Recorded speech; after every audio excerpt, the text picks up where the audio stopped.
বাপ বেটা সার্কিট ঘর আসতে হলে যে ঠিকানাটা লাগবে সেটা হলো ট্রাফিক মোড়, রাজারহাট ট্রাফিক মোড় থেকে একটু বোতলা যাওয়ার রোড মুখ হয়ে এখানে এসে এই যে বাপ বেটা সার্কিট ঘর, সামনে দোকান।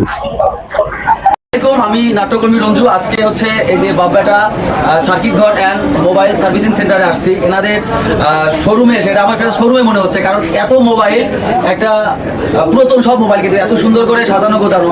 তো এই রাজারহাটের এই প্রতিষ্ঠানে এসে খুব ভালো লাগছে।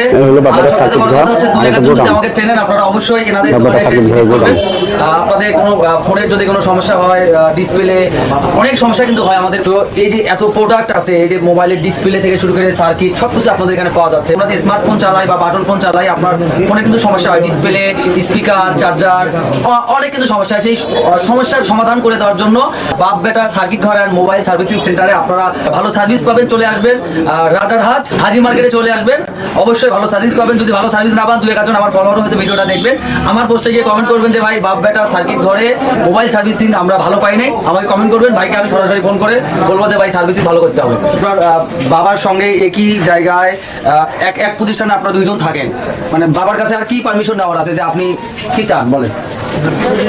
চাওয়া তেমন কিছুই নাই।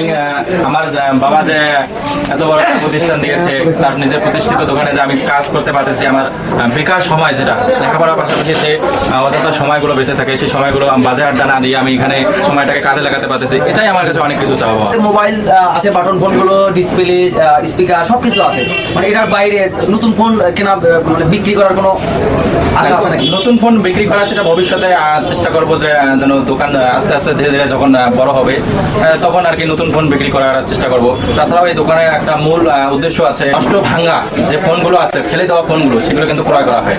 আচ্ছা, বাড়ি যদি দুই চারটে ভাঙা মোবাইল থাকে, এখন গাইবান্ধার ভাষায় কই, যদি বাড়ি দুই তিনটে মোবাইল ভাঙা চুরে থাকে, নিয়ে আসেনি আমার বাবার কাছে সমাধান করে দেবে। আর একটা বিষয় ভালো লাগলো, সেটা হচ্ছে যে ইনি বলছে যে পড়াশোনার পাশাপাশি বাবাকে কিভাবে সাপোর্ট করা যায়, পরিবারকে কিভাবে সাপোর্ট করা যায়।